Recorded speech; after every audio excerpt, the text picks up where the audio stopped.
Құрметті жерлестер, құрметті көрермендер, біз Раушан екеуміз қазір Омарбекова Айдана Нұрбековнаға келіп тұрмыз. Бұл кісі терапевт. Бір-екі сұрақ қойып, бірге тамашалайық. Саламатсыз ба? Нұрбековна, өзіңіздің қызметіңізді таныстырып кетсеңіз. Мен медициналық орталық жанұяда жалпы тәжірибелік дәрігер болып жұмыс жасаймын. Осы мінекей бірінші бопта. Бірінші бопта. Жалпы сізге науқастар қандай сұрақтармен келеді көбіне? Көп жағдайда біздің науқастар шағымдармен келеді. Сол шағымдардан кейін біз қарап арнайы диагноз қойғаннан кейін жаңағы емдеуін береміз. Қараңыз, мысалы мен ауырып тұрған жоқпын. Ауырып тұрған жоқпын да мен сізге келемін да, мен жай өзім общий профилактика үшін анализ тапсырып көргім келеді десем қалай болады?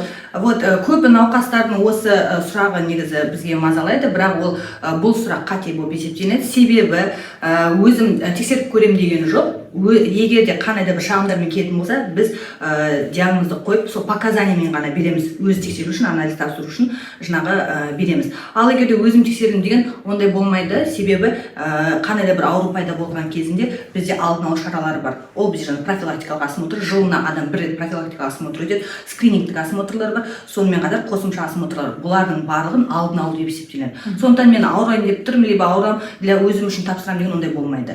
Барлығы ОСМС-қа көбісі мен страховка төлеп жатырмын, мен анализ тапсыруым керек. Бұл қате, себебі страховка именно медицинская страховкадан бөлінетін ақшасы ол ауырған адамдарды емдеу, диагностикалау. Осы ретте сізге сұрақ, кейбір азаматтар өзінің және балаларының қандай витамин жетіспеушілігін анықтау үшін анализ тапсырады. Сол туралы емін-еркін тапсыра ала ма, әлде ақылы ма ол? Витаминдер барлығы біз ең алдымен науқаста қандай да бір витаминдер жоқ болатын болған жағдайда жаңа шағымдар пайда болады. Сол шағымға байланысты біз өзіміз береміз. Бізде тіркелген адамдарға шағымдармен ол тегін беріледі.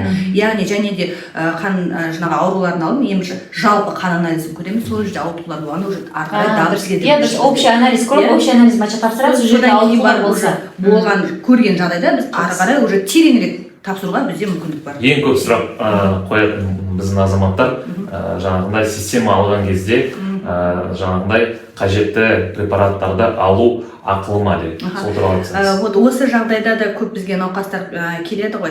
Негізінде препараттар бізде осы медицинскалық страхование бойынша бөлінеді, государственный жаңа ГОБМП деп айтамыз біз, государственный және страховой бойынша.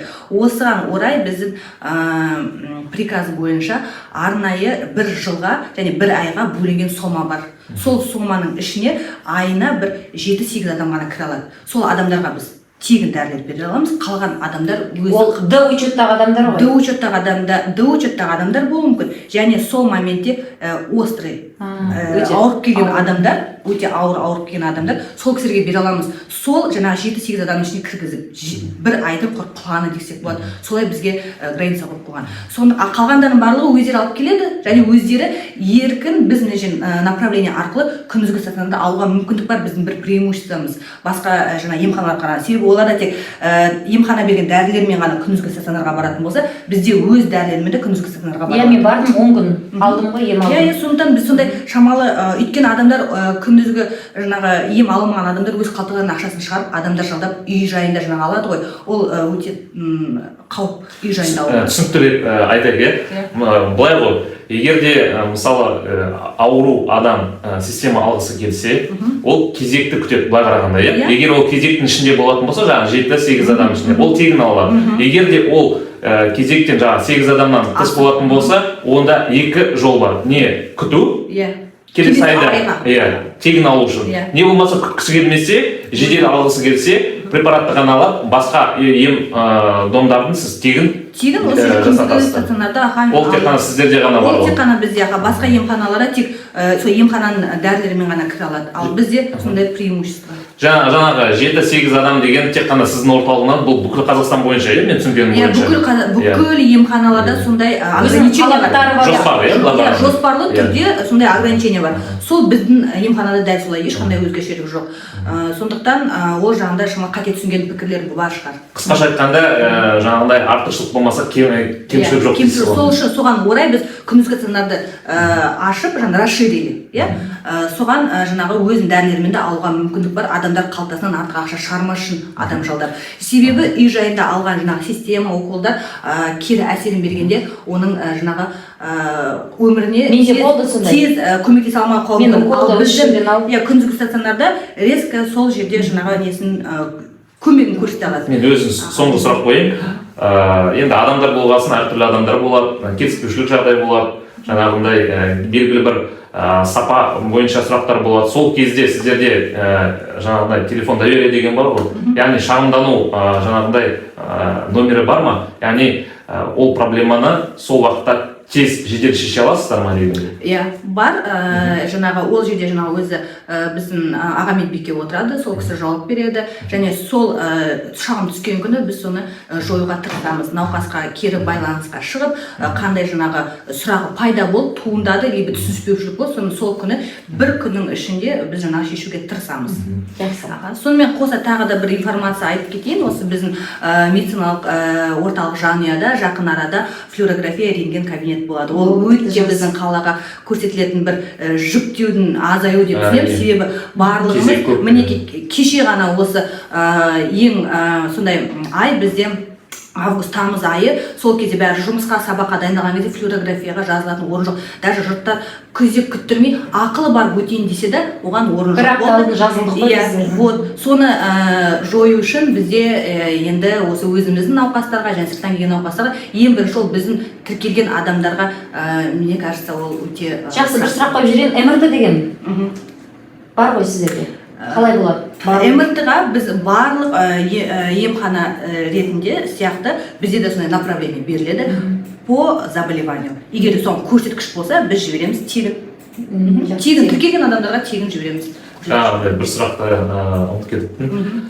Естуімше жақын арада сіздерде дәріхана ашылады екен, және де кім тіркелген пациенттерге белгілі бір пайыздық жаңа скидкалар бар екен. Ол сол туралы айтып жүрсеңіз, ол рас ақпарат па жалпы? Иә, жақын арада міне осы күтілуде біздің дәріхананың ашылуы осы жанұяның орталығына, себебі ол біздің тоже науқастарымыздың бір өтініші деп білем. Себебі ол кісілер өшек емделуге келе жаңағы қажетті дәрілерін ар жаққа барып алып келіп жүру ол қиындау, ыңғайсыз. Сондықтан осы жерде неге дәріхана ашпайсыздар деген сұрақтан туындап, қазір біз ашып отырмыз, және өзімізге тіркелген науқастарға біз қандай да бір жеңілдігіміз болады, жаңағы пайыздық көлемде.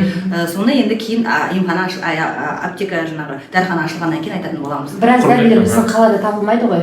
А сіздерде қалай болады қол жеткізу? Сол біз қол жетімділігі жағынан және таптырмайтын жаңағы емге қажет дәрілерді біз осы жерге жаңағы сіздерде мынандай мүмкіндік бола ма? Кіріп сайтына кіріп қарап қандай дәрілер бар екен, жоқ екен біліп отыратын. Мысалы бізде үлкен қалаларда болмаса, арқалықта олай жоқ.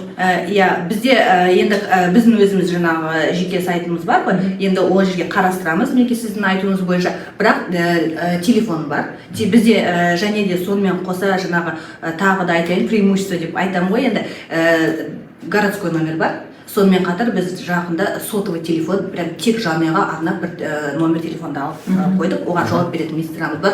Сол жерге ауру жөнінде дәрі, тегін дәрі, жаңағы ақылы дәрі, соның бәрін білуге ақпаратты қалауға болады.